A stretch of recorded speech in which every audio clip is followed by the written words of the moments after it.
Alright guys, a quick one. Here, I'll detail how to share call recording in Samsung phone. So if at the end of this, you find this helpful and informative, please don't forget to like and then subscribe. Now, to share call recording in Samsung, all you need to do is go ahead and open the Files app.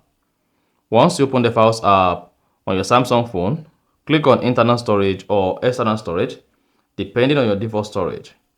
Now scroll down, locate and click on Recordings. Click on Call. Then identify the call you want to share. Now go ahead, press and hold it. Once it is marked or checked, go ahead and click on the share button on the navigation.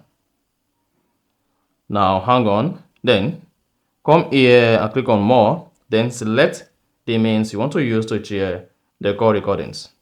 Let's say WhatsApp. Now click on Search and search for the user. Select the profile, click on Send. Then you should see the call recording sent like this. So after that, you are done, and that is exactly how to share call recording in Samsung. If you found this offer informative, please don't forget to like and then subscribe.